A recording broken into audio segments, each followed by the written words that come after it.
Hola a todos, bienvenidos a un episodio más de JM Podcast. Mi nombre es Juan Manuel Gómez y soy director de JMG, una agencia de contabilidad, finanzas e impuestos, por medio de la cual he conocido gente talentosa, visionaria y valiente sobre todo, que en algún momento de su vida han decidido emprender una idea o un proyecto personal para generar ingresos y en algunos casos hasta vivir de ello. El formato del podcast consiste en una conversación muy casual con el invitado del día para conocer un poco más de su vida, de los proyectos e ideas que ha emprendido con el propósito de inspirar a los que ya han emprendido o a aquellos que están esperando ese último impulso para comenzar. Hoy tenemos un invitado muy especial, muy multifacético, con una historia súper interesante e inspiradora y un profesional independiente por excelencia. Nuestro invitado José Rivera. ¿Cómo estás, José? Bien, bien, gracias, Juanma. ¿Qué tal? Invitado y productor. Creo que vamos a... Sí vale la pena que lo digamos ahorita. Eh, este podcast se lleva a cabo, este es nuestro cuarto episodio y se lleva a cabo gracias a las habilidades, talentos y equipo de José Rivera, que es el que hace que este video y el audio existan y se puedan publicar en redes sociales.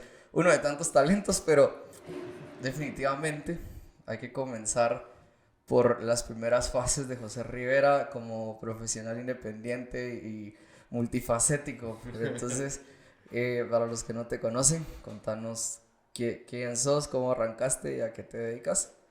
Gracias, Juanma. Bueno, no, vos me conoces como José Rivera. La mayoría de la gente me dice Tono por mi segundo nombre, ¿no? Desde pequeño mis papás me decían así, porque así le decía a mi papá también se llama Antonio. Yo era Tonito, ¿no?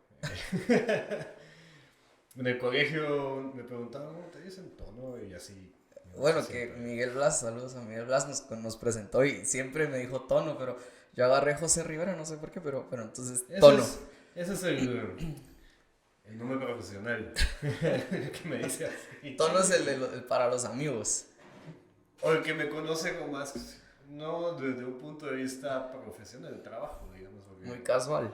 muy casual, ajá, pero me parece como quieran. Y ese soy yo.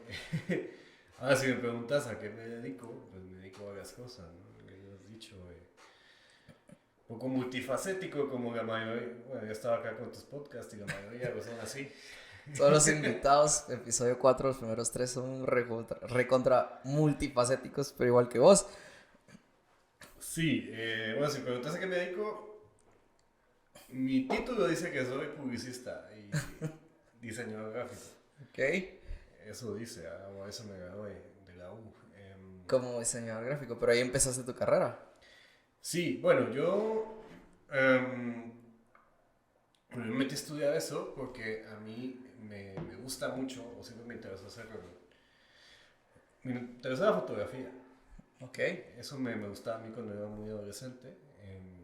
De hecho, mi papá compró una cámara digital tenía 2 megapíxeles, una chiquitita, una Nikon, me acuerdo yo, no me acuerdo, Coolpix algo, ¿no?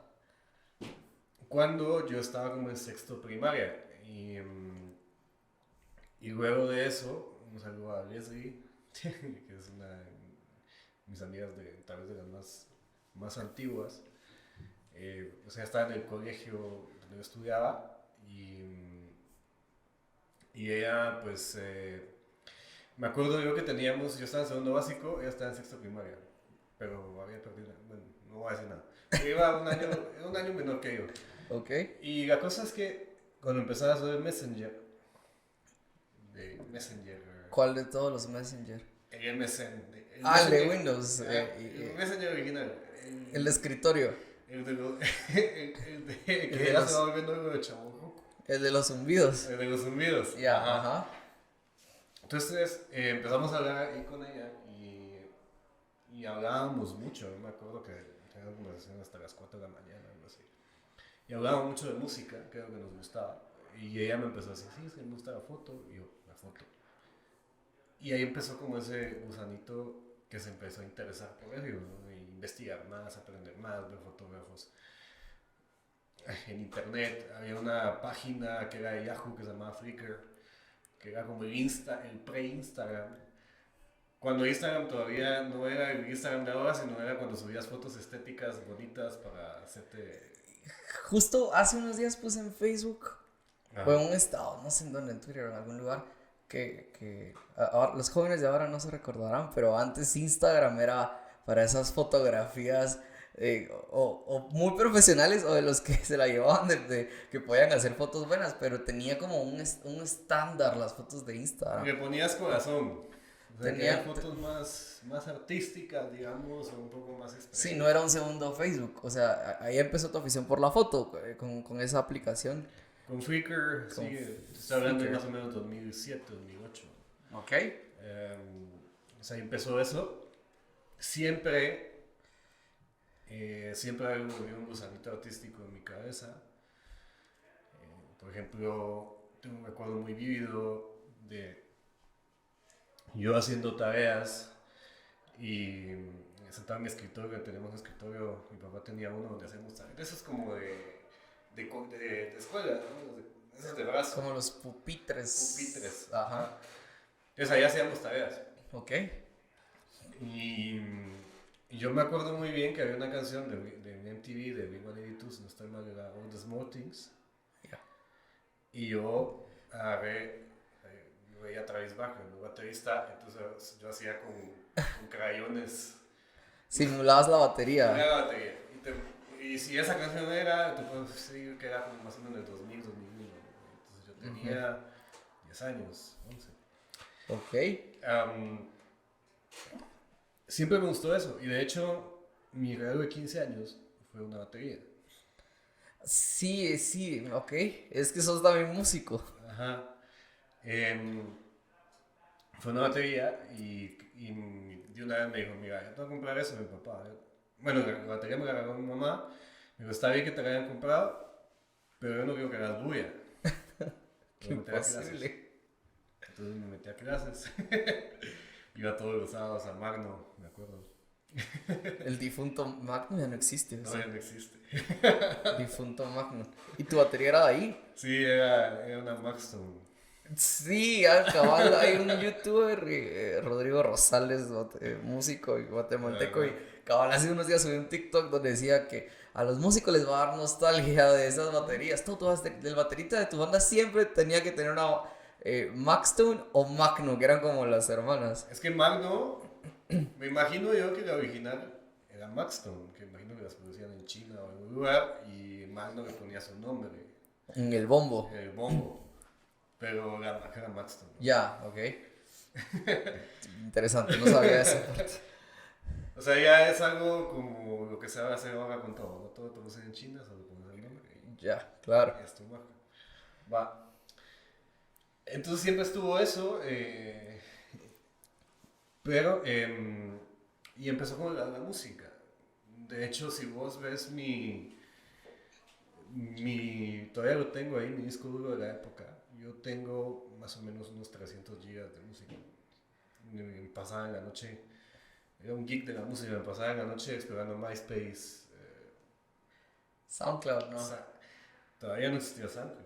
Ya, Eso solo fue MySpace. 4 años después. Pero es que MySpace, yo en ese tiempo estaba Hi-Fi y MySpace, ¿no? Ok. Y ya me siento un poco chavo, pero sí. Sí, tal vez hay gente que está escuchando el podcast que tal vez no sepa que es Hi-Fi. Pero es como un Facebook viejo. Sí, era lo peor. Sí, era. Bueno, su tiempo fue muy bonito, no le vamos a echar tierra, pero. Ok, entonces en Hi-Fi y en MySpace escuchaba Lo música. interesante de esas es que podías, de hecho ahí empecé un poco a aprender un poco de programación, porque si querías podías meterte digamos, al backend de tu página de Hi-Fi en MySpace y Es podías cierto. cambiarle tu fondo, podías ponerle cosas. Y le metías música. códigos. Le es metías cierto. código. Es cierto, era como un poquito de programación. No lo había visto así.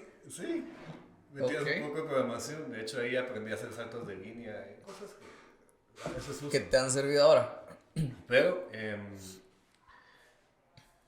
Que de hecho Facebook debería tener eso, pero obviamente por el negocio que es y lo que funciona, pues nunca lo va a tener. Te decía, me metía a MySpace buscando música independiente. En ese tiempo no existía SoundCloud. Entonces, Ok. si eras un músico independiente, yo lo hice en su momento con algunas bandas que tuve. De hecho, con micrófonos así, la cosa del cero más chafa que te puedas imaginar.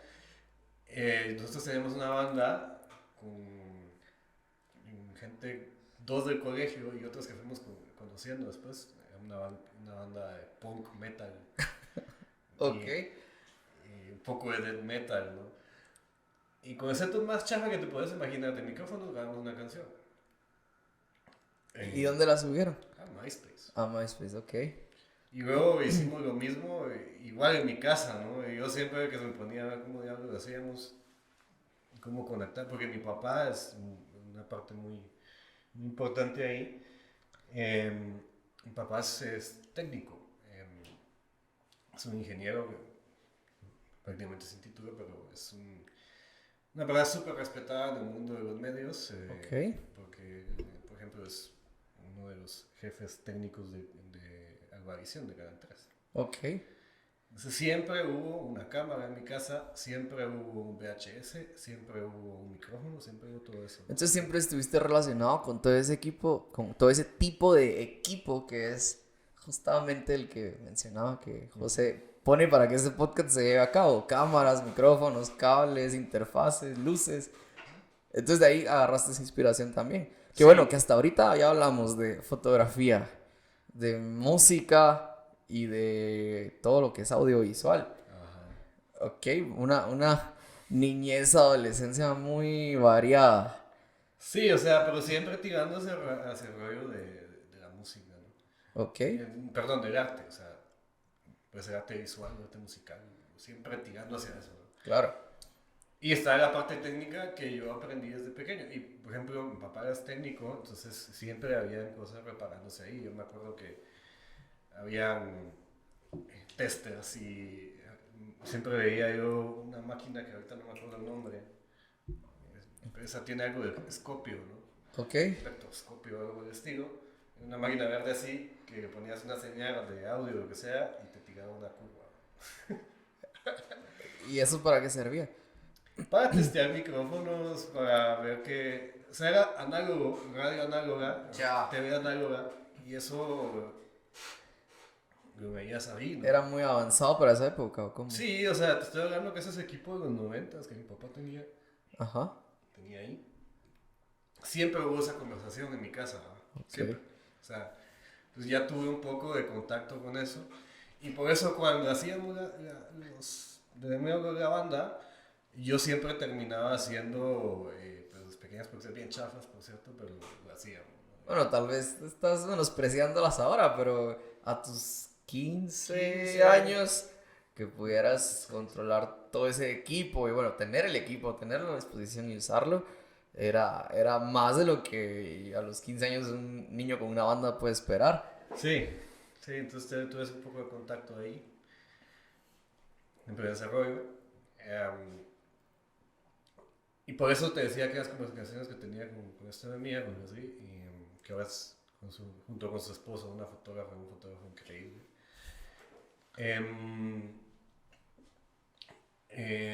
Empezamos a hablar de música y me acuerdo que hablábamos de Pink Floyd, que mira esta banda, que mira esta, que hablábamos de bandas un poco hardcore, emo, punk. Y nos pasábamos, ¿no? Y ahí esas conversaciones empezó lo que te decía la foto. Y yo empecé a tomar mis fotos y todo, las subí a Flickr. Había gente que le daba like y seguidores y te empezaba a tener bastantes seguidores. Entonces, eso fue más o menos cuando yo estaba en tercero básico. Y ahí dije, quiero estudiar algo así. En el colegio en el que estaba, yo no quería seguir. Entonces le dije a mis papás, ya que me cambio, no sé qué. Y sí, pero ¿qué vas a estudiar? Y yo decía, es que mi hermano me dijo, es que bachillerato en computación, los bachilleres en computación, ¿qué son? Entonces dije, no, definitivamente no. Yo quería estudiar ingeniería porque creía que era algo Pero en ese tiempo, también lo de las bandas y todo, conocí a Jack, que era el guitarrista de la banda que teníamos en esa época. Ok. Y es un artista gráfico increíble, o sea, hace unas ilustraciones geniales. Él ya era ilustrador. Sí, Ok. o sea, él dibujaba y hacía, de hecho, dentro de la escena hardcore punk metal de los finales de los 2010, eh, en Guatemala todas las bandas que habían en esa época tenían playeras que él había diseñado. Ya, ok. Entonces él usó su habilidad de ilustrador para, bueno, y que vamos a decirlo así, cuando ya estás en la escena, y cuando decimos escena nos referimos al grupo de bandas que actualmente están tocando en el circuito de bares, llegas a conocer a todos. Entonces ustedes como banda lograron como meterse a ese circuito de Ajá. bandas y él usó su poder de ilustrador para poder diseñar todas esas camisas. Sí, entonces él Así. las hacía, las mandaba a hacer, y así, Bueno, vos lo veías de muy de cerca y eso te inspiró. me inspiró y me gustó. Yo dije, yo quiero aprender. Me metí a cursos de Photoshop, de Illustrator, un poco de dibujo. Ok. Entonces dije, pero que ahora que estudio, ¿no? Eso de que no sé qué, o sea, estás en ese tiempo donde no sabes ni qué vas a hacer. Porque yo eso sí he tenido, yo nunca he tenido una idea de, yo quiero ser ese. Y de hecho eso ha generado ciertas crisis existenciales y de ansiedad. Ok, de no saber, de no tener solo una rama a que dirigirte. Ajá. Así decir, bueno, yo voy a ser contador, digamos, y te vas a dedicar a eso. Claro. Yo nunca lo he tenido, no sé, o sea, nunca he tenido eso. Me ha Un gustado. título que te encaje Ajá, y que sea tu luz al final del camino. O sea, tenés muchas, no solo una. exacto. Sí, entonces Ok, eso ha sido un problema y una ventaja a la vez.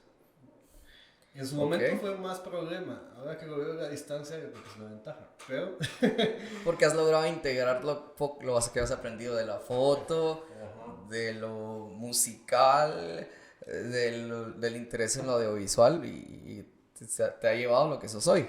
correcto. Entonces estábamos en eso y yo ya que hacía esto y dije voy a estudiar diseño gráfico, me metí a estudiar bachillerato en diseño gráfico. Te puedo decir que era el peor de la clase. Yo para dibujar, ahora te puedo decir que ya me defiendo, ya puedo. Pero en ese tiempo no era bueno. Ok.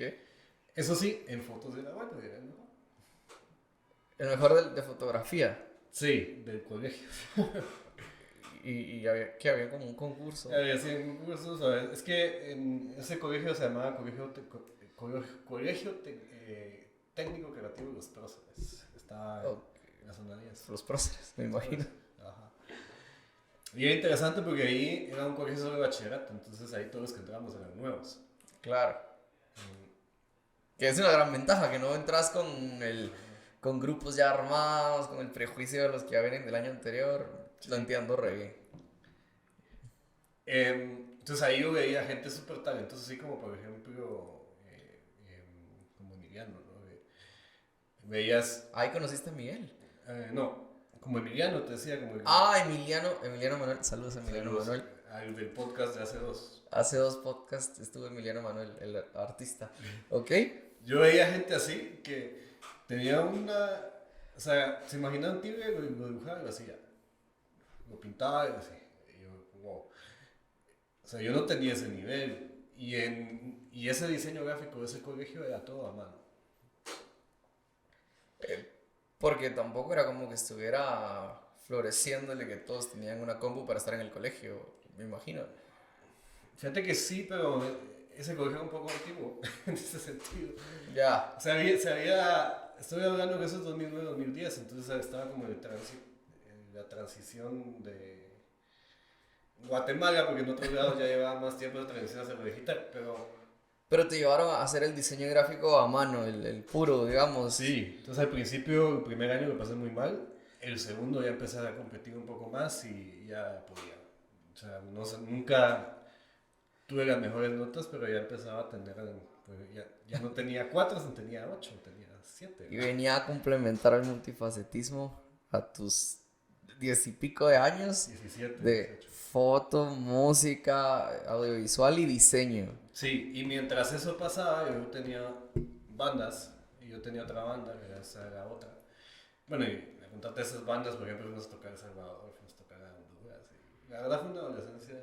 O sea, sí la armaron. Sí, porque en ese tiempo, saludo a los HDC, Gary, Nicky y compañía, en ese tiempo... ¿Qué son los nombres de los de tu banda? No, son los nombres de... a ver, ¿cómo te explico? En ese tiempo había una escena hardcore punk en Guatemala. O sea, Ajá. había muchos toques de esos. Ok. Casi que cada fin de semana había o toques punk, había un poco toques metal, había emo también, screamo. Eso no me gustaba tanto, pero sí había, ¿sí? Entonces yo iba casi que todos los fines de semana y me hice muchos amigos, de gente muy interesante. Por ejemplo, ahí está, yo te digo, Nicky, mi abogado ahora, que es un abogado súper pigas. Empezamos como a jalar juntos, ¿no? Entonces teníamos ideas, teníamos... En ese mundo se movía mucho el tema de la filosofía, la lectura, eso, ¿no? O sea, se promovía muchas esas cosas, entonces temas políticos, tal vez de izquierda, lo que quieras, pero sí era como grupo muy así. Entonces, ese mismo grupo armaba y empezamos a armar toques. Ya. Y todos eran aquí en la bodita de la zona 4, no sé si la conoces. ¿En dónde? La bodeguita aquí. La bodeguita. Sí, era un lugar, sí, La sí. bode, que estaba a la par de lo que ahora es el TEC. Ya. Sí, ya sé cuál era. En ese tiempo 4 grados estaba muerto, o sea, ya había vivido mucho cuando había muchos bares. Ya estaba en decadencia, ok. ¿No te acuerdas de esa época que había un montón de bares y que todo el mundo venía a chupar aquí? Zona 4, La sí, zona sí. 4. Y después murió. Sí, tuvo una época de que estuvo, que murió, cabal. Y después volvió a subir con los edificios y con... Sí, que para los que no saben, estamos en zona 4, por eso José hace el brazo como que aquí nomás, pero es que Sí. está aquí cerca, a 2 cuadras. Bueno, en esa época era cuando todavía estaba muerto todo, entonces era barato hacer toques aquí, ¿verdad? Claro. Voy a aventar un...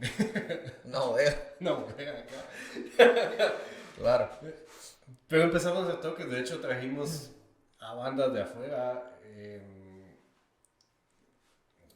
Vino de Dead Before Dishonor, muy de ese rollo. Quien conozca ese rollo va a saber quién es esa banda. Claro. Ese rollo punk. Ese rollo punk hardcore, ¿no? The Effort, un montón de bandas. Entonces ahí empezó también a tener contacto con el rollo de organización, administración. O sea, entre todos juntábamos pisto, lo financiábamos, después nos lo devolvían para que vinieran las bandas, después nos devolvíamos el pisto. Estamos ganando 17, 18 años. Ahí le agregabas algo más al currículum, que era administración y organización de eventos musicales. En ese momento no sabíamos qué estábamos haciendo. Aquellos sí porque eran más grandes, pero uno era más chiquito, no sabía qué estaba haciendo. No dimensionabas. No dimensionaba. Pero sí ibas aprendiendo ciertos temas.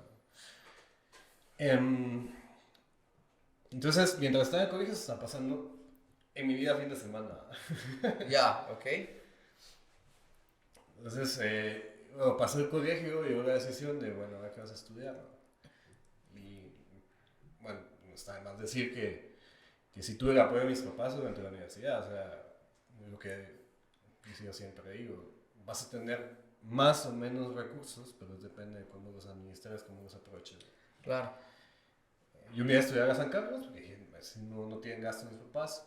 Pues me dijo, mira, yo en ese momento estoy en una posición económica, no te puedo apoyar. Había que aprovecharlo. Pues aprovechar. Entonces me becó la U, ¿no? Y se lo agradezco mucho, ¿no? Claro. Entonces estudié en la Mesoamericana, es una universidad privada, pero becado por mi papá. Y obviamente ya después, cuando iba avanzando, ya tenía mis propios trabajos y iba aportando un poco, ¿no? Pero sí tuve esa ventaja. Que en Guatemala yo sé que eso es un privilegio, ¿no? O sea, estás hablando de... Totalmente, creo que hablábamos con Rebeca, que no todos tienen la oportunidad o el apoyo de ponerle nombre, papá, mamá, familiar, tíos, de alguien. Y aún así, las personas que tienen ese apoyo, pues hay de cualquier tipo de casos en los que ves que lo desaprovechan. Sí. Entonces, qué bueno que lo mencionas, o sea, reconocer que era un apoyo familiar, que eso es un privilegio y que lo usaste a tu favor. Sí, porque pues estás hablando que prácticamente, no recuerdo ahorita, pero o sea, educación superior en Guatemala más o menos el 6% de la población tiene acceso. Sí, es un número bajísimo. Sí. Pero bueno, Pero entraste a estudiar diseño. sí, yo quería estudiar ingeniería, pero no sé, no era tan bueno en mate.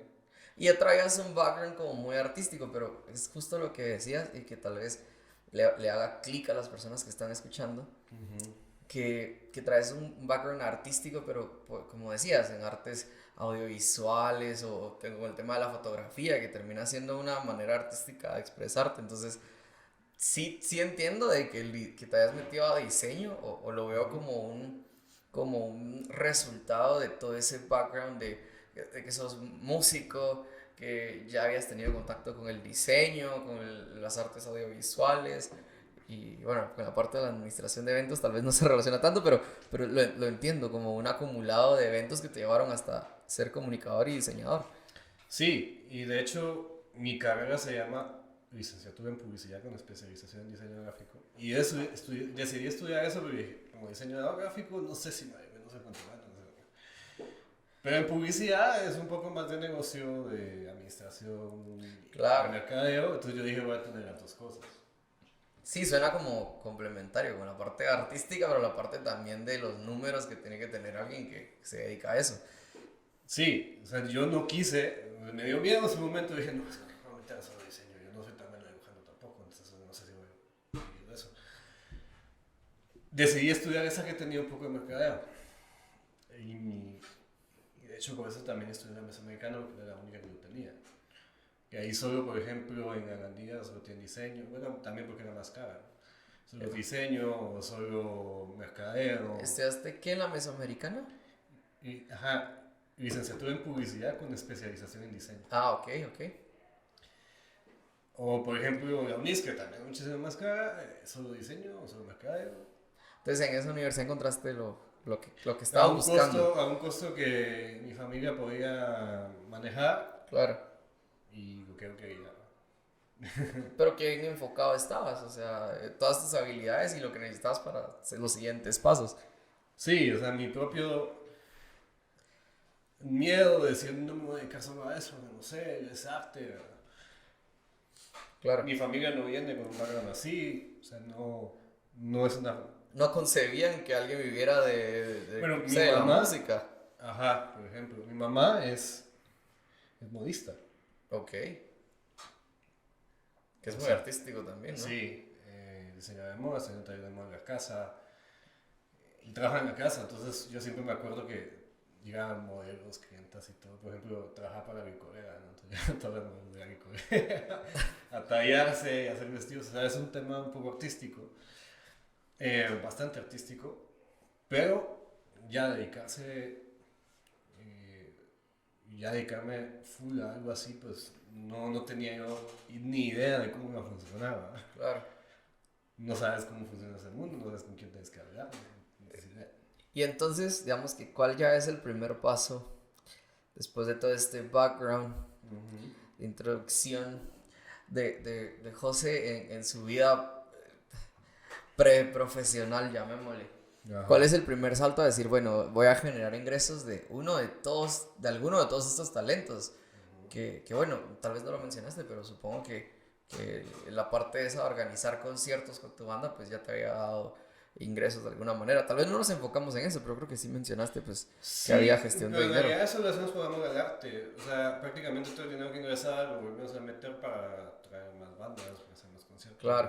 Y Hacer entonces, más. ¿cuál es la primera actividad de José donde dice, bueno, de aquí voy a generar ingresos de todos estos Fíjate talentos que, que tengo? bueno, los primeros ingresos que empecé a tener eran chancitos de fotografía. ¿Cómo qué? O sea, ¿cómo empezás como de si alguien es ahorita o que sabe que tiene X habilidad con la cámara, Ajá. qué chancecitos, una boda, Mira, pues, un sí. cumpleaños. Mira, dentro de ese mundo me empecé a hacer un poco famoso que tomaba fotos de los toques y a la gente le gustaba. Y ahí ya vas integrando, o sea, si tenías la entrada al stage punk o escena Mm. punk y te había para las fotos, te integraste ahí dos Sí, cosas. entonces, ¿sabes? Habían unos que me pedían sesiones de fotos, se las tomaba, sesiones de bandas incluso me pedían, y luego unos cumpleaños, algunos grabaciones se tomaron en ese tiempo. Y luego, conforme fui avanzando en la U, que fui adquiriendo ciertas habilidades de diseño gráfico, empecé a hacer freelance, me llamaban, hacer logotipos. Entonces empezaba a generar ingresos de eso, ¿no? Sí, freelance, freelance, o sea, diseñador Freelance fotografía y de diseño, de como diseño. diseñador. Sí. ¿Y cómo es ese proceso para empezar a decir, bueno, levanto la mano y digo, miren, hago logotipos o cómo funciona? En mi caso, esa parte fue muy orgánico, o sea,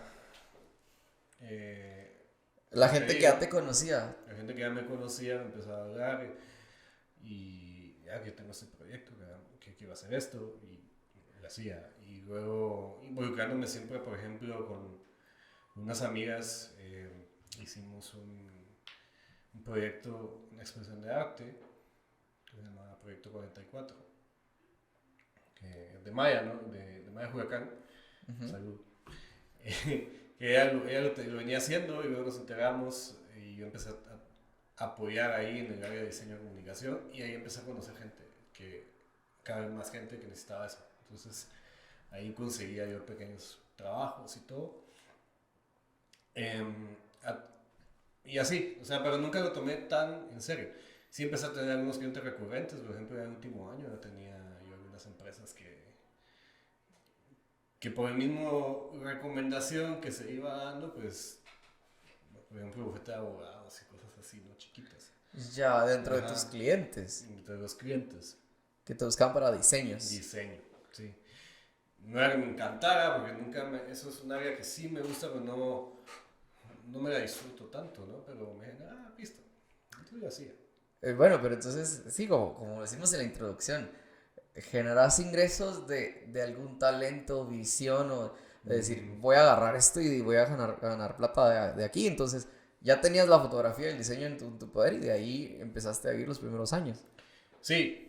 Luego ahí, cuando estaba en la U, dije, no, yo lo que quiero hacer no es tanto diseño, sino que quiero ser creativo. Creativo publicitario. Hacia ahí iba. Ok. En ese momento yo no sabía que iba a ser un creativo. Es aquello que pensás que es el jefe, ¿no? El que dice que tienes que hacer y no haces nada. Bueno, esa es la idea naive que uno tiene, ¿no? Inocente. Que vas a ser el jefe y que no haces nada, pero resulta que haces más. Ajá. Ok, Sí, porque tienes más responsabilidades. claro. Entonces la idea era, durante la U dije, no me voy a preparar para empezar a trabajar en agencias de publicidad. Ok. Que ese fue el paso después de la U. Eh, Porque yo, bueno, en ese momento también otro tema que todavía no hemos hablado es que yo me volví un cinéfilo. O sea, a mí el cine me encanta. Ok, que es un dato importante porque tiene Sí. conexión con lo que haces hoy Ujú. Sí. para generar ingresos. Ok. Sí. Entonces yo en esa época de bachillerato, empecé el bachillerato, encontré algunas páginas donde podía bajar cine pirata. Y en la U y todo empecé a bajar una cantidad de cine independiente, no te imaginas. Y me vi, también mi disco de esa época tenía una cantidad de películas impresionante. Y por ejemplo, mi casa era cine porque mucha gente se venía a mi casa a ver películas. Mira, que yo tengo esto, entonces venía a mi casa. ¿Va? Ok. O sea, cinéfilos, cinéfilos. Cinéfilo, cinéfilo. Y veía películas viejas de vaqueros, de Howard Hawks, de todo eso. Charles Chaplin. Incluso algunos de Chaplin, las de Tom Ford, que son, perdón, no me acuerdo el nombre, un director se llama Ford, no me acuerdo Ok, ok. el nombre, que películas de vaqueros clásicas, Citizen Kane y más modernas, ¿no? O sea, yo veía de todo Ok. y me gustaba, y me gusta, me sigue gustando. películas de Clint Eastwood clásicas, El bueno, el malo y el feo, El bueno, el malo y el feo, The Good, the Bad and the Ugly, en fin. Entonces yo veía todo eso, yo me quería dedicar al cine. O sea, yo en Gabú dije, no, yo quiero dedicarme al cine, eso. Obviamente yo no sé, igual, lo mismo, yo no sé, ni sabía cómo llegar ahí. Ok. O sea, no sé, no sabía. No era la ruta, no conocía a la gente necesaria para hacerlo. Y recuerdo muy bien que terminando la U, yo fui con el decano de la universidad y le digo, mire, es que yo quisiera irme a estudiar dirección de arte de cine. No sé si la U tiene algún convenio con alguna otra universidad en otro lado, porque es una universidad salesiana, entonces dije, tal vez. ¿Por ahí alguna conexión, alguna en Ajá. Europa o algo? Y me dijo, no. Pero mi hija, Adriana Villalobos, em, ahorita está buscando gente que le ayude a trabajar en una producción. Entonces, ella me llamó en la noche y me dijo, mira, que tu papá me dijo que estabas interesado, no sé qué. Y de hecho yo había estudiado con ella algunos cursos en la U, entonces nos conocíamos. ¿Estabas Ya. interesado? Y dije, sí, dirección de arte. Y yo no sabía ni qué era eso en el momento. Y dirección de arte, para que lo sepas un poco, es Ok. con ese estilo, con el estilo visual, digamos, que va a tener una producción, una película. Yo tenía más o menos la idea, pero no sabía. Entonces ahí ves vestuario, ves el set, ves el tipo de maquillaje, sabes todo el tema físico, visual de toda la Pero ¿y película. te lanzaste sin haber tenido algún background Tenía lo de de diseño y dirección? aún. Claro, no, total. Pero algo así como alguna participación en alguna producción, ¿no? Dijiste, No. pues de aquí soy y Sí, le voy a entrar. sí. Qué valiente. Entonces ahí empezó y ahí conocí a Rafa 3, un saludo, genial Rafa, A Rafa. director guatemalteco, y que se estaba haciendo una serie que se llamaba Santos, la serie mundial. Ok. Y va, ¿y qué era mi trabajo ahí? Mi trabajo era ir a ver el guión, en el equipo, ¿no? A ver el guión, imaginarnos esas palabras que estaban ahí, cómo se ve visualmente. Entonces el set que tiene, cómo es el cuarto de un aspirante a periodista deportivo. Entonces empezabas a hacer, bueno, el cuarto tiene que tener esto y esto. ¿Cómo se viste un estudiante a periodista deportivo? Entonces tiene este tipo de características. Y lo tenías que diseñar Sí. todo, o sea, pero ¿cómo sos director de arte de una producción? Director de arte se llama. Director de arte, ahí era yo asistente director de arte porque la directora era Adri, pero lo hacíamos juntos prácticamente. Y cómo lo haces? O sea, solo con mucha creatividad o... Sí, es eso, o sea, es lo que te digo. Yo no tengo una idea de qué es lo que me quiero dedicar, pero sí tengo algunas habilidades. Por ejemplo, yo sí tengo la habilidad de imaginar. Me decís, me contás una historia, me imagino visualmente. Pero ya traías también el background, o sea, del audiovisual. Ya habías tenido, digamos, experiencias con cámaras, con micrófonos y todas esas instalaciones Sí, para los vídeos con tu banda. sí, y en la U sí recibí cierto entrenamiento de eso. No mucho, pero sí, y hacíamos efectos Ya, comerciales. entonces vienen y te dicen participa en esta producción y Documental. ya tenías como que Sí, conjugar para poder llegar allí. sí, pero no a ese nivel. O sea, así de que Claro. te den el guión y te imaginas si eso va a salir en canal antiguo, entonces, ¿qué vas a Mucha hacer? responsabilidad, pero La libramos. valentía y conjugación de otras experiencias. Qué bueno. Entonces ahí me enamoré yo de eso, pero dije, ¿cómo sigo acá? ¿Cómo sigo en ese mundo? Fue un rodaje de 2 semanas y media, un rodaje de una película o de una serie. No es para cualquiera, porque vos te metes, digamos, te levantás a las 4 de la mañana y llegas Al set. al set tipo 6, Ok. 5 y media, 6. Salís a las 10 y media tal vez, cargando, moviendo cosas. Mira, mueve aquí, que me pone aquí, que no sé qué, no sé cuánto. Sí, es una jornada extensa. Ajá, muy físico. Ok. Pero haces relaciones con gente muy interesante. De hecho, en esa producción conocí a mi novia, que es Cristina. Cristina. Saludo. Saludos a Cristina. Cristina. Y Que sí, obvio está escuchando este podcast. obviamente. Y llegas a tener, es como una relación tipo familia, ¿no? Porque estás pasando, porque es un trabajo pesado, tienes que hacer muchas cosas. Pero a mí me gustó. Y yo iba feliz todos los días. ¿Y eso hace cuánto fue? Porque es que siento que lo que estás haciendo hoy está súper conectado con esa primera experiencia. 2014 fue eso. 8 años, pero entonces hay una parte en la que eso se conecta con quién sos hoy. Sí, ahí voy. Lo que te decía, ¿cómo se dio ese rollo? No sé. Entonces yo no sabía, empecé a buscar chance. Encontré trabajo en una agencia de publicidad como era diseñador creativo, ¿no? Igual, eso fue una experiencia bien interesante, bastante extenuante, porque trabajar en una agencia es... Bueno, no sé cómo está ahora, porque hace rato que no trabajo en una agencia, pero son jornadas largas igual. Tenés la presión de un montón de gente encima. Claro. Ambientes un poco crispados a veces, por eso. En las agencias de agencias. publicidad. Ajá. Ok. Trabajé 2 años en eso, pero yo dije, no, eso no es para mí, yo no quiero, no sé qué, no sé cuánto. Y otra característica que yo sí he tenido es que también siempre he sido muy curioso. O sea, a mí la ciencia sí me gusta. Ok. La ciencia siempre me ha interesado, o sea, siempre he visto un montón de documentales, etc.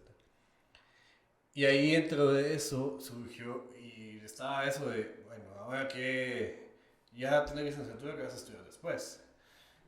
¿Qué más? ¿Qué sigue? Que es como la presión que existe en todos los que nos graduamos de la boda, ¿no? ¿Qué vas a estudiar? ¿Cuál es el siguiente paso? Claro. El siguiente paso. Entonces había una tendencia en ese momento se llama neuromarketing, ¿no? Y ahí es donde nos conocemos con el neuromarketing, pero ¿cómo empezaste con el neuromarketing? Entonces yo ya lo había visto más o menos desde que estaba en el último año de la U, me interesaba de hecho vine un posgrado aquí con la Pan American Business School y yo dije voy a estudiar eso, voy a invertir porque salía caro y el dinero que tenía lo invertí en estudiar el posgrado en neuromarketing. Bueno, que no está muy relacionado con lo que venías estudiando de publicidad. Sí, y de hecho yo quería estudiar eso porque yo siempre tenía la duda. ¿Qué hace que un anuncio sea bueno? Y sí, expliquemos, o sea, si te metiste al neuromarketing, ¿qué es neuromarketing? ¿Qué es lo que pasa que hace que algo se vea bien? ¿Qué es algo malo y qué es algo bueno? ¿Qué hace que nos guste algo? ¿Qué hace que... ¿En términos de publicidad o...? publicidad o cine, o sea... Porque yo veo una película y una me parece un asco y la otra me parece buena. Ok. Es lo que no sabía. ¿Qué factores incidieron en esa decisión? Ajá. Ok. Entonces yo veía que la neurociencia tenía esa respuesta y por eso me metí a estudiar esa parte. ¿Y eso fue saliendo de qué año estamos hablando? Eso fue en 2015. Ok. O sea, fue como... Sí, ahí empezaste con tu agencia de neuromarketing. Fue en 2016, sí. Entonces, a ver, ¿qué es neuromarketing? Neuromarketing es neurociencias, que es el estudio del cerebro, y ahí miras genética, miras psicología social, miras neurofisiología, que es la forma en que funciona el cerebro físicamente, o sea, miras ciencias duras. Ok. Fue un posgrado, estar leyendo como loco. Sin mucho background de ciencias, es más que más que esa curiosidad que la que acabas de mencionar, que tenías en ciencias, pero digamos que no tenías un estudio en ciencias como tal. No, pero yo decía, no, yo como siempre he sido, ¿no? Es otra cosa, características que tengo. Soy necio, soy atrevido. O persistente. Sí, persistente y necio, creo que van de la mano. Ok. Atrevido, porque me meto a hacer cosas que no tengo ni idea de cómo me va a ir y en el camino pues la saco. Claro. Siempre he sido así desde pequeño y otra cosa es que soy muy inquieto. O sea, yo estoy sentado y ya me quiero levantar. Hasta ahorita en la historia creo que se refleja muy bien. Ajá. Que de la música, a la foto, a la administración, al diseño y ahora neuromarketing, ¿ok? Sí, entonces yo terminé eso y dije, "Bueno, yo quiero trabajar en esto. Pero ¿quién diablo me va a dar un trabajo de neuromarketing si mi background es totalmente diferente? Nadie. Y ahí es donde tomas la decisión de, Entonces, qué vamos a hacer? Yo lo voy a hacer. lo voy a hacer por mi cuenta, voy a ser independiente, que es donde arranqué hoy el podcast y digo que sos el profesional independiente por excelencia, porque todo lo has hecho por tu cuenta, ¿no? Bueno, que tuviste esos años en la agencia de publicidad, pero que si algo podemos ir tomando de vos ahorita es que lo puedes hacer por tu propia cuenta y Sí. que demanda valentía, pero que sí se puede. Sí, obviamente, o sea, como te digo, fueron muchos años de preparación, o sea, de estudio, o sea, me dediqué mucho a estudiar, eso te puedo decir. O sea, Claro, no fue espontáneo, no fue pero espontáneo. Y no fui de esos que a los 18 ya me motivé a emprender, o sea, yo no tuve eso. Pero ya tenía mucho tiempo de estudio, de preparación, de contacto con eso, ¿no? Entonces, que no, yo lo voy a hacer. Y ahí fue donde contacté a Miguel. Le dije, Miguel, de hecho nos reunimos él se va a acordar muy bien, nos reunimos en Barista de Oakland Mall. Yo llegué tarde porque salí tarde de la agencia. Él estudió conmigo en el posgrado. el del En neuromarketing. neuromarketing, ahí nos conocimos. Ah, Entonces, ok. ahí nos juntamos y digo, mira, yo estuve averiguando sobre equipos de neuro que venden en España y de una empresa que se llama BitBrain, en Javier Mínguez. Ellos venden estos equipos. Nosotros aquí hacemos los estudios, esa información la recolectamos y la mandamos a España a que se analice.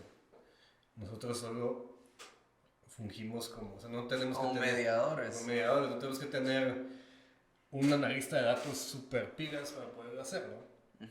O ser expertos en tema del equipo de neuro, porque eso es un poco complejo, ¿no? Son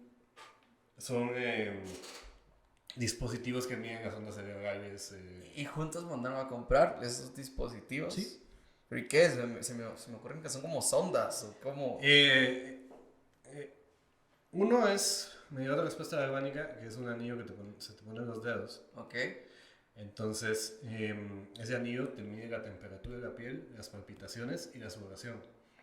Y con eso puedes saber si estás experimentando emociones negativas o positivas al estar viendo un anuncio o una película o lo que sea que estés viendo. Que viene lo de neuro, Ajá. que es medir, Ajá. medir todo eso, no sé cómo decirlo.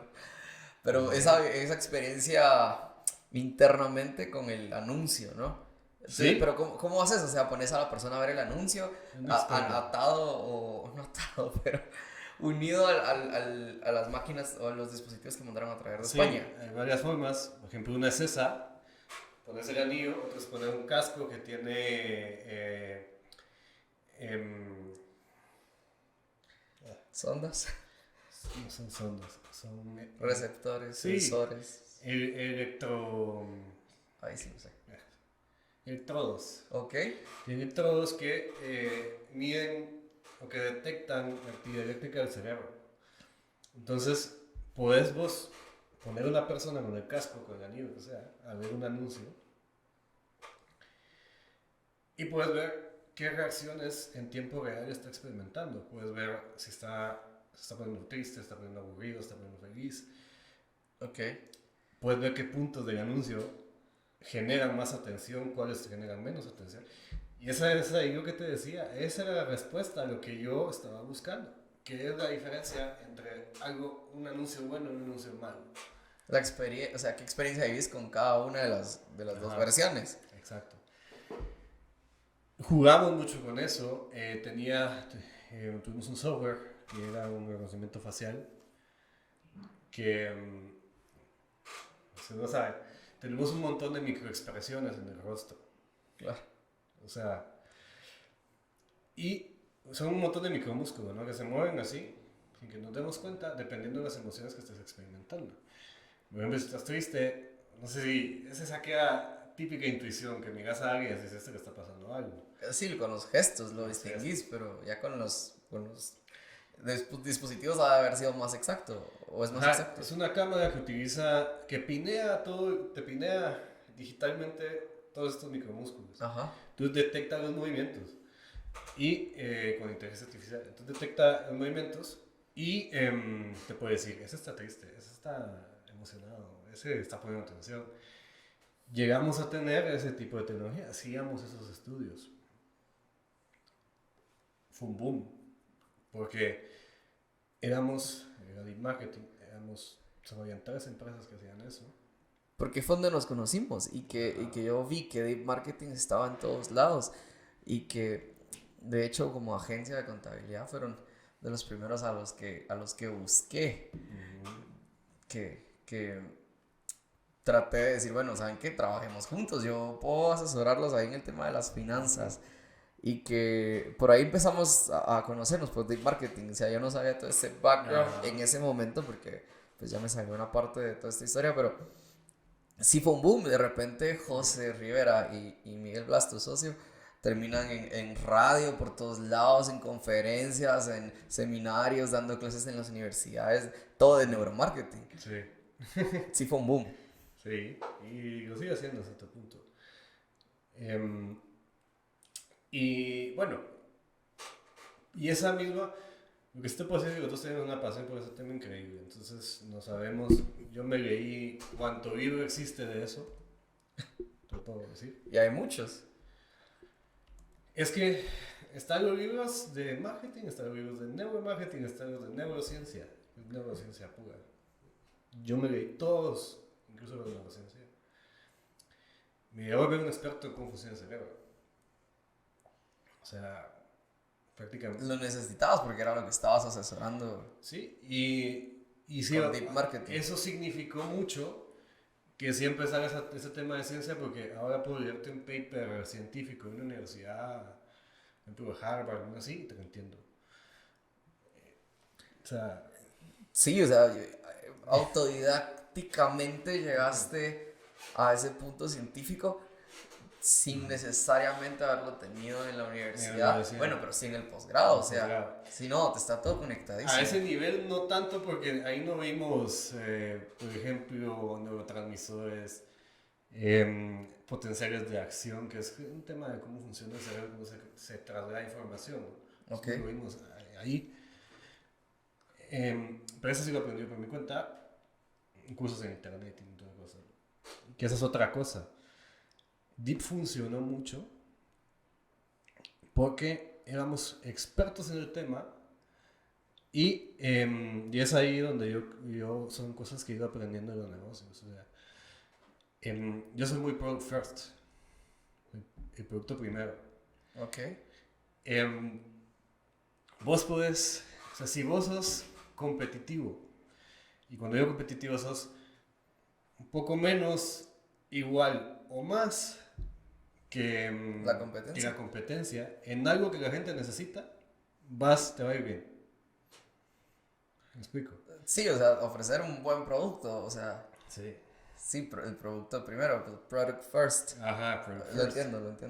Porque después viene marketing, publicidad, etcétera. Pero si vos haces publicidad y marketing de un mal producto, lo que vas a hacer es que vas a decir a más gente que tu producto es malo. Sí, en automático. Entonces vas a generar que no funcionen las cosas, ¿no? Ok. Entonces, ese producto, los estudios que hacíamos, estaban muy competitivos. ¿Sí? O sea, Aún habiendo solo 3 empresas que lo hacían. sí, y empezamos a hacer estudios tradicionales, digamos, que eran encuestas, focus group y todo esto, que no es neuro. Pero al tener ese background de neuro y meterlo ahí, hacíamos un producto mejor. Claro, ya lo complementabas. Un análisis mejor de la información que recibíamos. Y eso le gustaba a los clientes. Claro. Teníamos, en esa época tenía 26, 27 años, 28. Y recuerdo muy bien una vez que fuimos a alguna empresa de seguros GT, nos dijeron, ¿qué pasan los señores? Los señores. Y me pasan los dos patojos. Los dos jovenazos. Ajá, y Yo pensé que... Ellos son los expertos en neuromarketing. ¿Cómo que no es aquel señor de X cantidad? Exacto. No vamos a aludir a nadie con el término señor, pero los imaginaban diferentes. Eran diferentes. Pero es que yo quisiera exaltar eso, o sea, de un background súper variado llegaste a tener éxito con deep marketing. Y sí fue un boom. La verdad es que era sorprendente cómo verlos que estaban en todos lados, en todas las... ¿Cuántas veces fueron a radio? Un montón. ¿Unas 10? Sí, 8 o 10 veces. Total, entonces, y que de repente empresas como bancos y empresas como no queremos decir nombres, pero muy grandes de esas empresas que reconocen todos los guatemaltecos, de restaurantes, constructoras, instituciones nacionales, o sea, del Estado, empezaron a buscarlos porque el servicio era Competitivo. excelente, Excelente. y les llamaba la atención porque era también innovador. Sí. No era un estudio normal, sino que tenía ese tinte de neuromarketing que vos decís. A eso voy. Nuestro producto tenía una base que era lo que ellos necesitan, que es investigación de mercados. O sea, necesitan conocer al cliente. Pero nosotros teníamos un plus o algo que lo hacía mejor, que era el entendimiento del cerebro de estos. Claro. Entonces dábamos eso y la gente, las empresas, les gustaba. Y me imagino a las empresas que vienen y dicen, queremos entender a nuestros clientes, queremos hacer un estudio de mercado, y que venga el proveedor y le diga, pero ¿sabe qué? Yo le voy a hacer que usted entienda cómo funciona el cerebro de su cliente. Ha de ser el pico más alto de lo que, más del incluso de lo que se hubieran imaginado recibir, ¿no? Sí, y por eso gustaba tanto y funcionó muy bien. Obviamente, todo esto que estoy diciendo se dice fácil, pero el emprendimiento es emprendimiento, o sea. No, yo los vi, o sea, desde que eran los dos que estaban en la oficina de mañana, tarde y noche, posts de ambos bueno, aquí en la oficina a las 5 de la mañana terminando el estudio que tengo que presentar hoy a las 8. Mucha presión, mucho trabajo y carga, tener el alquiler, trabajadores, sí, de porque todo. Lo que hablabas Con Rebeca. O sea, cuando estás por tu cuenta o cuando tienes una empresa, o sea, cuando estás trabajando en un lugar, haces diseño, a menos que sean un poco explotadores, te ponen a hacer de todo. Pero, claro, o sea, nunca te salís de eso. En cambio, ahí tenés que ver la parte de producción, o sea, hacer los estudios, la parte de administración. Sí. O sea, todo lo tenés que ver. Y mientras estás enfocándote en un proyecto, tenés que ir pensando en vender el siguiente proyecto que te va a dar ingresos. Sí. O sea, yo creo que te lo dije la vez pasada. Hasta la fecha sigo pensando en 3 meses adelante de mí. Que es una característica propia de un emprendedor, de un profesional independiente. Porque 3 meses los tengo asegurados, quiero ver qué más hay. Pero ya después de los 3 meses tengo que tener otra cosa. Y sí, totalmente, cabal. O sea, es una presión, eso te genera mucho estrés, te genera mucha ansiedad. Y que en su momento lo hizo. Yo creo que es un punto muy bueno para dar esta frase o esta idea, que es justamente, o sea, estamos en este podcast con vos porque después de conocer tu historia tiene un background muy artístico, pero creo que llegaste a hacer esa conjugación idónea de administración plus arte, que la parte artística puede confundirse con yo soy artista, yo no veo nada de números ni administración, pero por ejemplo de deep marketing me atrevo a decir, eras el que estaba pendiente de que funcionara como una empresa. El tema de facturación, de finanzas, legal. Como la parte estratégica, decir, bueno, deep marketing va a terminar este proyecto, pero no va a morir después de este proyecto, tiene que seguir y tenemos que vender, tenemos que cobrar, ¿te recuerdas? Que esa parte del inicio era las primeras charlas, vender, cobrar, facturar, recibir y bueno, que era la parte donde yo tal vez me metí como la parte administrativa, pero que vos ya tenías esa parte como controlada en su totalidad. Sí, me acuerdo que llegaste y pensaste que no teníamos controlado nada de los impuestos, pero te daste la sorpresa de que no existe. José era la mente maestra detrás de eso y no fue ningún susto, sino un alivio de decir, bueno, lo están haciendo a su manera y lo están haciendo muy bien. Factura así. Yo viniendo a un vagón, y créeme, o sea, eso no fue a que me lo disfrutara. Porque, o sea, yo no tengo... Pero eras bueno en eso. O bueno, sos bueno en eso.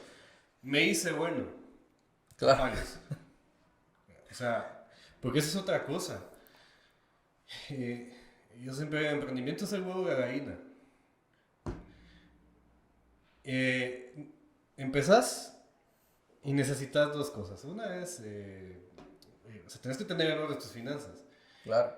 Pero si no tienes pisto para pagarle a un asesor que te ayude en eso, entonces, ¿quién más lo vas a tener que hacer vos? Lo tenés que empezar a hacer vos por tu cuenta, Entonces, totalmente. y lo tenés que hacer bien, porque si no, no sos competitivo. O sea, a eso voy. Si no, no vas al siguiente paso, o sea, que no creces. No Bueno, y creces. en algún momento regresaste, yo lo siento así, como que regresaste al tema audiovisual, Ajá. porque ya tenías tintes de dedicarte a esto desde niño con tus bandas, o sea, desde adolescente con tus bandas haciendo videos, con la producción audio, o sea, la producción esta de... ¿Qué era? Era un video de un programa una serie de de televisión. Sí. canal antiguo. Sí. Y ya regresaste En la agencia donde trabajé, me involucré mucho en los anuncios de TV. en los anuncios de televisión. Entonces, de alguna manera, llegaste de nuevo y es la actualidad de José, Sí, el tema audiovisual. o sea, en su momento con el DIP, al final yo ya estaba un poco cansado. De, Sí, porque no sé, no me sentía cómodo con eso. O sea, yo estaba feliz porque las cosas iban bien, pero no sé. había que saltar a algún otro lugar. En algún momento me dijo mi novia, no, mira, comprate una cámara, eso te va a hacer bien. Regresaba a tu raíz con las cámaras. Entonces me compré una cámara. Pro. No, esa que compré no era tan pro. Creo que tu concepto de pro es muy pro. Sí, es una cámara de fotos profesional, pero no de video profesional, entonces eso te lo pongo. Ok, era... Es que en cámaras es difícil porque tienes una buena cámara, pero no tienes un buen lente. Y el lente a veces es más importante que la cámara. Entonces en ese tiempo no tenía un buen lente. No tenía, ya, pues, ahí completó la explicación. Ajá. Entonces, aún teniendo deep marketing, compras la cámara. Empecé a comprarse todas luces, equipos, empecé a hacer experimentaciones y todo. Y pum, pandemia. ¿Y qué iPhone dónde? Y investigación de mercado, cero. Ya no hay nada. 2 años así. Deep marketing parado. Parado. No sé, como la vida, ¿no? Entonces yo tenía ese equipo. Creo que es bien importante como experimentar varias cosas, o sea, vivir.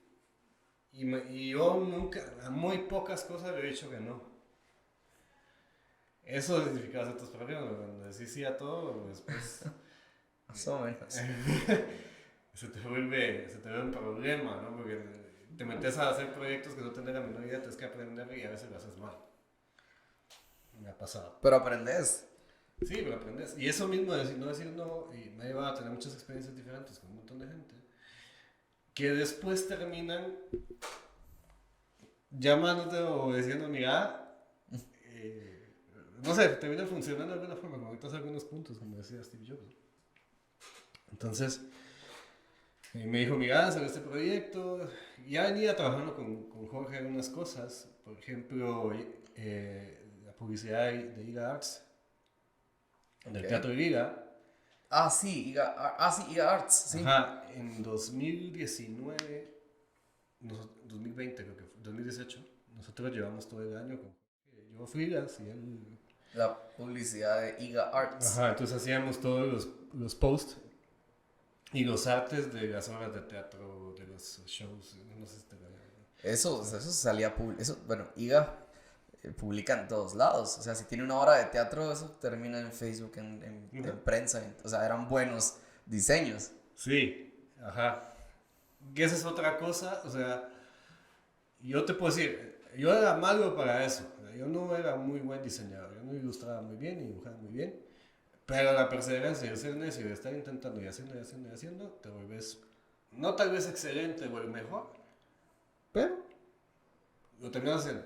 ¿Y qué es el mensaje para los que están escuchando esto? Ajá. Perseverar y generaste ingresos de eso. Y pensar a largo plazo. Eso me ha funcionado muy bien. Ok. Porque igual, ¿cómo funciona el cerebro? El cerebro está centrado en el principio, en el aquí y el ahora. Entonces, cualquier cosa que te pasa te da ansiedad y no, o lo percibiste da miedo porque lo estás interpretando con el yo de ahorita, no con el que va a ser después. Claro. Porque después no sabes ni qué va a pasar. No sabes quién vas a ser, qué vas a estudiar, no sabes nada. Entonces, romper un poco ese miedo de ahorita y empezar a pensar a largo plazo es algo que funciona muy bien en los negocios. Porque puedes empezar a ser un poco más visionario, digamos. Pero bueno, ¿en qué estábamos? Ya salió este proyecto en X universidad. Hay que grabar todas las clases. Bueno, eso es importante, o sea, no importa el nombre de la universidad, pero que había que grabar todas las clases virtuales de cuántas, o sea, danos el detalle, o sea, no de qué universidad, sino de cuántas clases, qué asignaturas, qué carreras eran. Era facultad de salud, por decirte. Entonces era todo de medicina y área biológica, de bioquímica. De todas las clases, de todos los días, de todas las asignaturas, de todos los semestres. O sea, era un proyectazo audiovisual que sí es relevante, o sea, porque ahí fue donde como que retomaste el decir, bueno, entonces voy a agarrarle otra vez amor a la cámara y a los micrófonos y me voy a dedicar a esto, ¿correcto? Sí. Entonces ahí se te cierra una puerta, pero se te abre otra, que esa es otra cosa. Las oportunidades ahí están, o van a estar, pero uno tiene que estar preparado para ellas. Se dice fácil. Pero Porque ya habías probado de todo un poco para llegar al punto en el que, bueno, si se me cae la empresa, que fue un boom y un exitazo, pero que la pandemia la detuvo un momento, yo estoy listo para agarrar cables, cámaras, stands, ¿cómo se llaman estos? sí, stands, light stands, Y arma Centuries. y atendemos a la universidad que quiere grabar todas sus clases en línea. Sí, no, se dice fácil, pero estabas listo porque traías un recorrido de independiente Sí, admirable. igual en la web aprendí a editar, edité video freelance, eso no te conté. Cuando estaba en la U también edité video freelance. Ok. Trabajé en una productora y hacía ciertas cositas, o sea, no trabajaba para ellos. Tenía todo ese background. Ellos sacamos, entonces costos casi que ceros, todo. Y esos mismos ingresos ahí, pues me permitió volver a invertir dinero, volver a equipo, empezar a experimentar. Gente que conozco me dice, mira, necesito un video musical, empezamos a hacer eso. Y yo con esa gana y Que no vamos a, no sé el nombre de la banda, pero que son músicos reconocidos sí. de recorrido de 40 años tocando en Guatemala. O sea, no era una banda amateur, sino que te buscaron músicos reconocidos de 40 años y que dijeron, hey José, háganos este video. José y Jorge, ¿no? José Gato Negro, que se llama el nuevo emprendimiento, porque vamos a hablar de Gato Negro al final. Háganos este video, que el background musical ya les había dado conexión con esos músicos, entiendo, creo. Sí, ajá, sí. Y ya estaban montados sobre lo audiovisual por la universidad, entonces dijeron a la banda le hacemos el video, que ya no se quedó solo en una banda, sino en varias. Sí, y aparte esas ganas que yo tenía al cine, porque a mí me encantó, te lo he dicho. Ah, sí, el cine. Pero no. El mundo del cine, esta televisión es complicado porque el equipo es caro, o sea, eso no es barato, no lo tenés. Puedes tener una cámara, pero yo te digo, tienes una cámara pro, pero no tienes un lente pro, entonces una cámara que más pro que tengas se va a ver como una cámara de 100 pesos, un teléfono celular, si no tienes un lente. Entonces. Es que necesitas, yo no sé, varios lentes, me imagino. Sí, no solo son lentes, son varios. Yo nunca he tenido experimentación con eso. Las luces, por ejemplo, esas que tenemos aquí puestas, las luces de la televisión no son baratas tampoco. O sea, es una inversión que tienes que hacer. Claro. Yo no había tenido como esos juguetitos A tu disposición. para jugar. Teniendo esos ingresos pude empezar a comprar algunas cosas con lentes, hacer experimentaciones visuales y todo. Sí te puedo decir que ya voy llegando a un nivel que te digo competitivo. Sí, o sea, yo tengo eso. O sea, mi producto o el producto que podemos hacer ya está llegando a un nivel donde ya compite con el que querrás. Pero ha sido un proceso de invertir, de O sea, probar. empezaste comprando tu cámara por recomendación de Cristina y llegaste a tener todo esto que tenemos aquí con lo que se está grabando este podcast y un montón de cosas más. Sí, y poder hacer producción de campo y todo, donde, o sea, por ejemplo, para hacer una producción de un video, tienes que tener una habilidad con Excel, tienes que hacer un presupuesto, tienes que saber calcular los viáticos, los costos, ¿verdad? Para ponerle un precio a tu producción y que dé la ganancia que necesitas. Aprendizajes, O que amerita. aprendizajes de mi camino como... Y que tu paso por Deep Marketing siento que fue muy gerencial, ¿no? Sí. O sea, tú llevaste vos esa dirección de Deep Marketing porque te tocó y porque te lo delegaron obligatoriamente. Pero, Sí. pero fue complementario todo. Entonces, ahora todo eso me sirve. Yo lo que te digo, o sea, yo no he tenido una idea de hacer, y quiero, tal vez hasta ahorita sí, o sea, ya te digo, bueno, sí quiero llegar a ser un buen productor, o sea, alguien que se dedica a eso, totalmente, ya me dedico a eso, pero... Pero hay un camino que seguís echando a andar. sí, o sea, todavía falta camino para hacer nivel competitivo, o sea, no sé si va a llegar a nivel Netflix o que sea esto, o sea, no sé, Nivel Netflix. quién sabe. Pues ya tenés cámara Netflix. Sí. Puedes mencionarlo. Sí, hay cámaras que se necesitan certificadas para ello. Y que ya tenés una cámara sí, certificada sí. para hacer series de Netflix. Ajá. Poco a poco, no sé hasta dónde va a llegar esto, no sé si... Porque lo mismo, o sea, puedes pensar a largo plazo. Y yo te voy a decir, o sea, voy a seguir trabajando en esa parte, pudiendo todas mis habilidades de trabajo en equipo con esta gente que se dedica a esto, iluminación, y cámara, lentes y todo. Claro. Y quién sabe hasta dónde va a llegar esto. Pero ahí está. Llegamos. Bueno, y otra faceta es que también doy clases en el LAU y... Clases en la U. Sí, Sí, de clases de... es otra cosa. ¿De qué? Clases, bueno, empecé dando clases de neuromarketing, sigo dando clases Sí, de neuromarketing. empezaste justo por el boom de Deep Marketing, a dar clases de Ajá. neuromarketing en como 5 universidades. Sí, un montón. Y ahora, por ejemplo, en las que estoy ahora, pues estoy dando un poco... También doy marketing, pero hoy ya empiezo a involucrarme en las artísticas, ¿no? Por ejemplo, tengo un curso que se llama Estética y Cultura Visual, donde revisamos toda la historia del arte desde un punto de vista estético, o sea, qué estilos tenía, qué influencia tenía. Que tu época de cinéfilo te da background para... Y mi habilidad explicarlo. que pude aprender a leer, eso no lo tenía, pero con el posgrado sí. Meterme en un libro y empezar a leer, ¿verdad? Eso no lo tuve hasta el posgrado. Entonces, prácticamente, o sea, tuve que leer toda la historia del arte y hacer las clases, ¿no? Entonces, todo eso se va juntando, todo eso lo vas juntando, toda esa habilidad. Y eventualmente te sirve. Claro. Ese Pues, desorden que te digo, que en su momento ha sido complicado. pero son tantas facetas que quiero resaltar varios puntos, pero brevemente.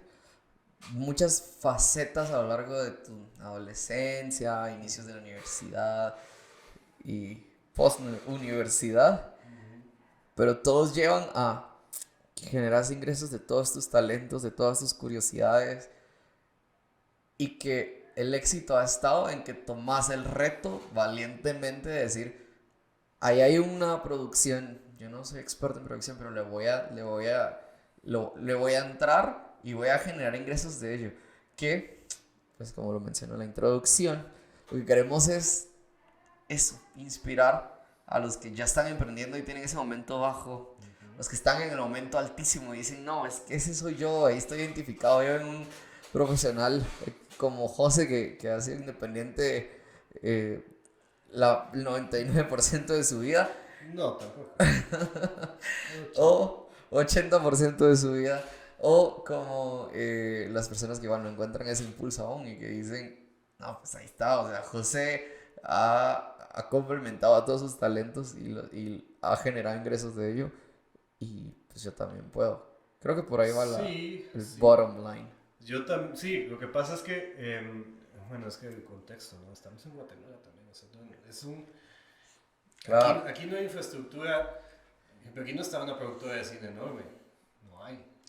claro, que te dejen, sí, que abra las puertas a José con curiosidad y que te dé un puesto Sí, fijo.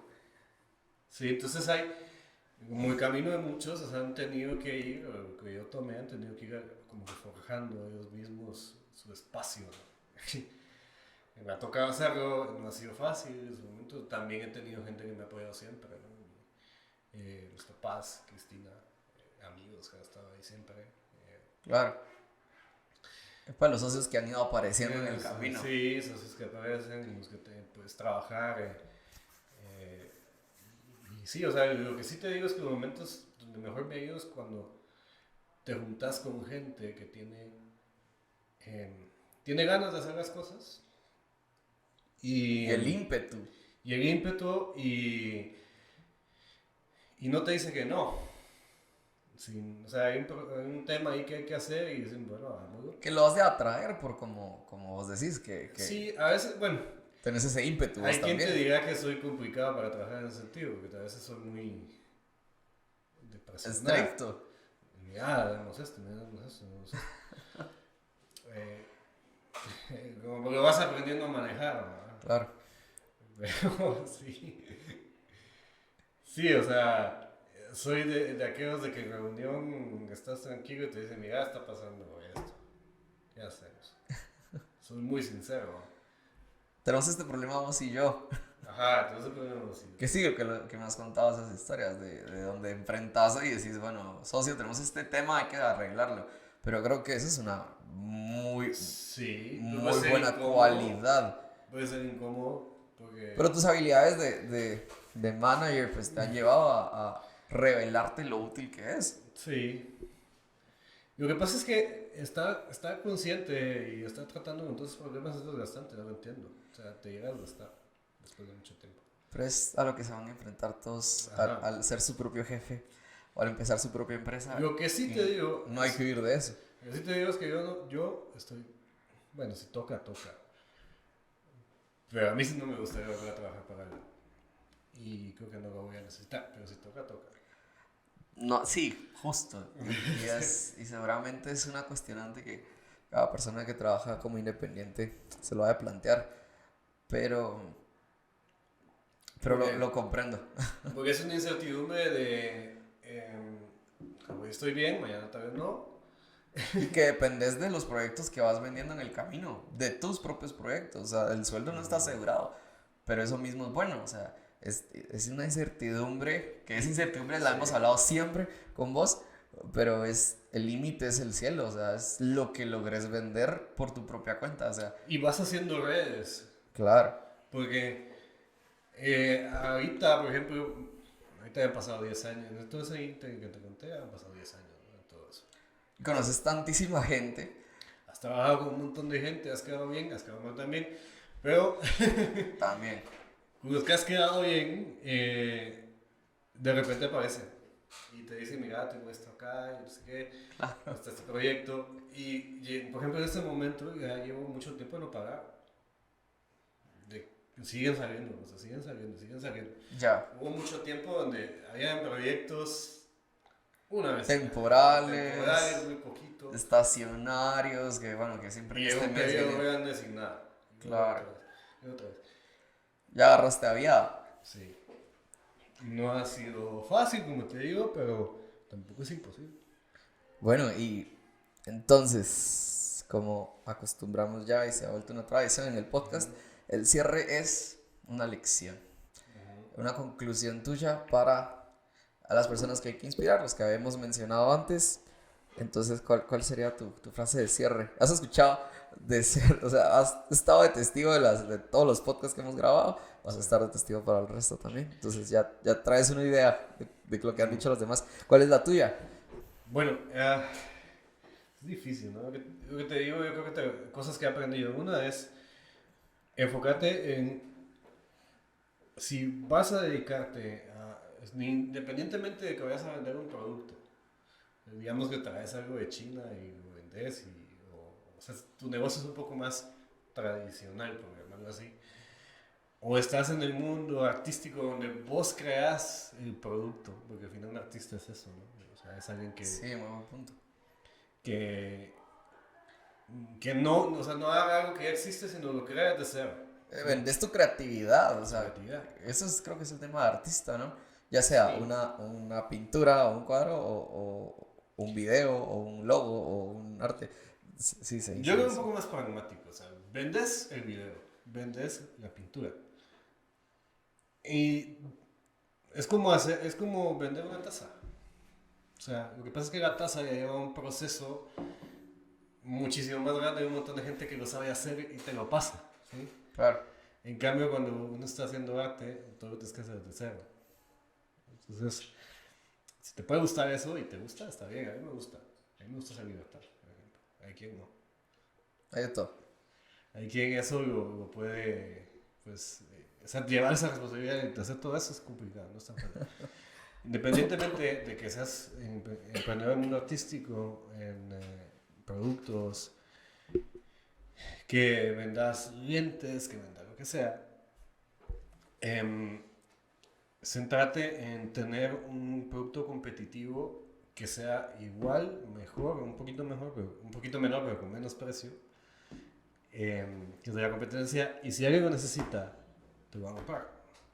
Por ejemplo, un video, todo el mundo necesita relajarse, distraerse o algo, y los videos sirven para eso. Claro. Comercial igual, o sea, haces anuncios, las empresas necesitan dar a conocer, resaltar las capacidades de sus productos, etcétera, etcétera. Y si vos podés hacer un guión y tener la capacidad para llevar un lenguaje audiovisual que es llevarlo con cámara y todo, y lo haces en base a lo que ellos necesitan, te van a comprar. Si no sos más caro, si no sos Eso es competitivo, lo sí, que decías. competitivos, no sos 20 veces más caro, ¿no? Tal vez puedes cobrar un poco más caro, pero también justificas, ¿no? Tu producto justifica esa calidad. Hay que centrarse en eso. Eso es lo que me ha llevado a mí. Por ejemplo, si vas a hacer una empresa de importaciones, que tu proceso de importación esté bien fino para que tu costo sea bien competitivo, porque vas a competir por precio. Pero o sea, ese proceso es el que tienes que ponerle coco, y así. Luego ya viene el tema de cómo lo vas a hacer, cómo lo vas a mostrar, cómo vas a hacer el tema de redes sociales, etcétera, etcétera, etcétera. Tienes carisma para ello. Pero lo que te digo, si haces publicidad en producto malo, le vas a decir a más gente que es malo. Entonces pulite ahí, ¿sí? A mí no mucho me gusta decir eso, pero yo he pulido mucho. O sea, he estudiado, como no tenés idea. Todos los días estudio, todos los días practico, todos los días leo algo de esto para hacer un producto cada vez mejor. Claro. Entonces yo creo que ese sería mi Esa es la lección. Ajá. No, y me gusta lo de que te enfocas en tanto la calidad del servicio, pero como artista, y lo mencionabas al inicio, o al inicio de la conclusión, lo haces desde cero. Entonces entiendo tu, la idea de enfocarte en lo que estás haciendo tiene que estar bien hecho. Sí. Entonces siento que va muy relacionado con eso y creo que es una muy buena conclusión. Creo que todas las ideas de lo que has hecho en tu vida llegan a concluir, a desembocar en esa conclusión exactamente, y esperamos que sea de utilidad para los que están escuchando el podcast. Y tus redes sociales, ¿cómo te encontramos en Instagram o Facebook o las redes que uses? José Antonio Rivera 502. Instagram, en Instagram. arroba José Antonio Rivera Sí, 502. sí. Ok. O en YouTube, ahorita estoy empezando el canal, empiezo a subir algunas cosas. Los proyectos que has, Sí. los audiovisuales, ¿no? Audiovisuales, ahí en mi Instagram está el link a Vimeo y todo lo que pueden ver. Entonces de Instagram los puedes llevar a los, Sí. no sé, a tu catálogo. Sí. O si no, ya van a jugar con él. Sí, nos ponen ahí en el inbox si quieren contactar a José Rivera y con gusto les damos el contacto. Sí, ahí estamos. Bueno, mientras vamos a terminar este episodio, gracias José por hacer que el podcast exista, por aceptar la invitación a ser nuestro invitado y nada, hasta la próxima. Chao, chao.